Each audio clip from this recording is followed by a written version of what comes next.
गौरव वल्लभ ने इतने वर्षों तक इतना जहर भर रखा था, आखिर कैसे ये खुद को इतना शांत रखकर अब पार्टी में थे।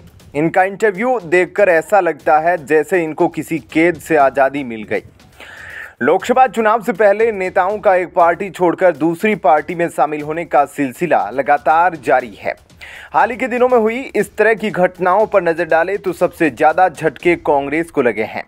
देश की सबसे पुरानी पार्टी के नेताओं का अपने दल से मोहभंग हो रहा है। गौरव वल्लभ, विजेंद्र सिंह, नवीन जिंदल, परनीत कौर, कई ऐसे नाम हैं जिन्होंने हाल ही में कांग्रेस का हाथ छोड़ दिया है।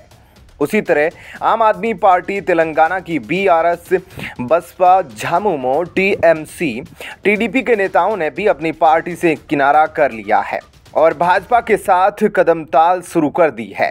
पिछले दिनों कांग्रेस छोड़कर बीजेपी में आए गौरव वल्लभ ने एक बार फिर कांग्रेस आला कमान पर हमला बोला है।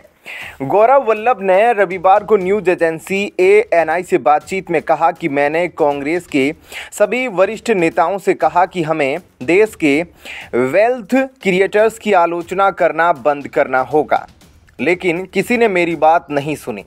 केजरीवाल पर बोलते हुए उन्होंने कहा, मैं केजरीवाल को नेता ही नहीं मानता हूं, वह कलयुग के सबसे भ्रष्टाचारी आदमी हैं। गौरव वल्लभ ने कहा कि कांग्रेस सुबह से लेकर शाम तक अडानी और अंबानी की आलोचना करती रहती है।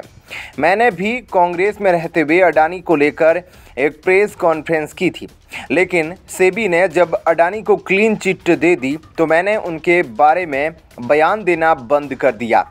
मैंने कांग्रेस नेताओं से ऐसा ही करने को कहा। मैंने उनसे कहा कि जब सेबी ने अडानी को क्लीन चिट दे दी है तो हमें अब उनकी आलोचना करना बंद कर देना चाहिए। कांग्रेस सनातन और राम मंदिर की आलोचना करती रही, अडानी और अंबानी का विरोध करती रही। जब कांग्रेस ने मुझसे बजट पर प्रेस कॉन्फ्रेंस करने के लिए कहा तो मैंने उनसे स्पष्ट रूप से कहा कि जब तक कांग्रेस नेता राम मंदिर का दौरा नहीं करेंगे, मैं ऐसा नहीं करूंगा। गौरव वल्लभ इससे बातचीत में उद्योगपतियों का बचाव करते दिखे। उन्होंने कहा कि वेल्थ क्रिएटर्स कोई पाप नहीं करते हैं, वे अपनी मेहनत से बिजनेस खड़ा करते हैं तो इससे देश का भी भला होता है, लोगों को रोजगार मिलता है।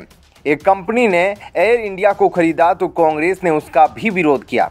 देश में सैकड़ों स्टार्टअप आज यूनिकॉर्न बन चुके हैं, क्या इन्हें भी हम गाली देते रहे? बता दें कि कांग्रेस की टिकट पर 2 चुनाव लड़ चुके और पार्टी में प्रवक्ता रहे गौरव वल्लभ ने गुरुवार 4 अप्रैल 2024 को कांग्रेस से इस्तीफा देकर भारतीय जनता पार्टी की सदस्यता ले ली थी।